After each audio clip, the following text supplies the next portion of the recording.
કોઈને લાખોનો ખજાનો મળી જાય તો વાત સમજાય, પણ જો રસ્તા પર પડેલા કાટમાળમાંથી અચાનક ચાંદીના સિક્કા નીકળવા લાગે તો કલ્પના કરો, એક ખુલ્લો પ્લોટ, ટ્રેક્ટર ભરેલો કાટમાળ અને અચાનક એક વ્યક્તિને ચમકતો ચાંદીનો સિક્કો મળી જાય.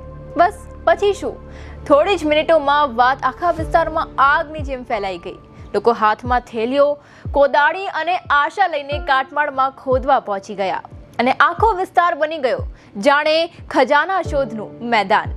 બનાસકાંઠા પાલનપુરમાં બનેલી આ ઘટના આજે આખા શહેરમાં ટોક ઓફ ધ ટાઉન બની ગઈ છે. આખરે આ સિક્કા ક્યાંથી આવ્યા, કોણે છુપાવ્યા હતા અને શું હજુ પણ કાટમાળમાં વધુ ખજાનો દટાયેલો છે? જોઈએ આ ખાસ રિપોર્ટમાં. તો મિત્રો, વાત એમ છે કે પાલનપુર શહેરના માનસરોવર વિસ્તાર પાસે આવેલા ખુલ્લા પ્લોટમાં ગત રોજ કોઈ જૂના મકાન અથવા દુકાનનો તોડવામાં આવેલો કાટમાળ ઠાલવવામાં આવ્યો હતો.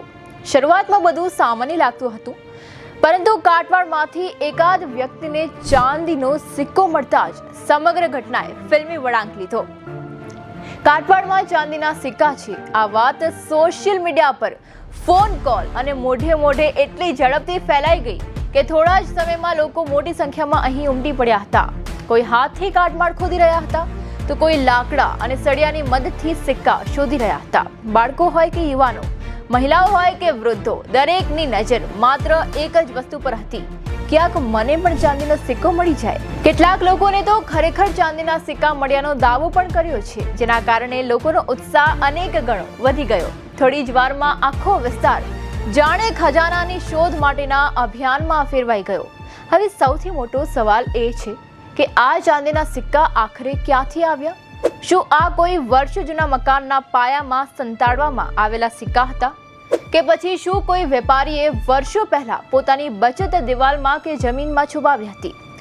અથવા પછી આ માત્ર થોડા જ સિક્કા હતા જેને લઈને અફવાઓ આખા શહેરને દોડાવ્યું? હાલ આ સવાલોના કોઈ સત્તાવાર જવાબ સામે તો નથી આવ્યા.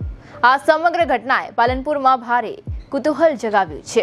ઘણા લોકો હજુ પણ સ્થળ પર પહોંચીને કાટમાળમાં સિક્કા શોધવાનો પ્રયાસ કરી રહ્યા છે.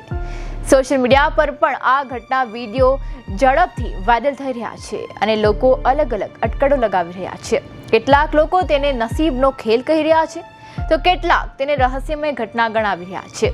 એક સામાન્ય કાટમાળ અને તેની અંદરથી મળેલા થોડાક ચાંદીના સિક્કાઓએ આખા પાલનપુરને દોડતું કરી દીધું. હવે ખરેખર ત્યાં કેટલા સિક્કા હતા, તે ક્યાંથી આવ્યા અને શું હજુ પણ કાટમાળમાં કોઈ કાંઈ દટાયેલું છે? આ સવાલોનો જવાબ તો તપાસ બાદ જ મળશે. પરંતુ એક વાત ચોક્કસ છે, આ ઘટનાએ પાલનપુરને એક દિવસ માટે ખજાનાની શોધના શહેરમાં જરૂર ફેરવી દીધું છે.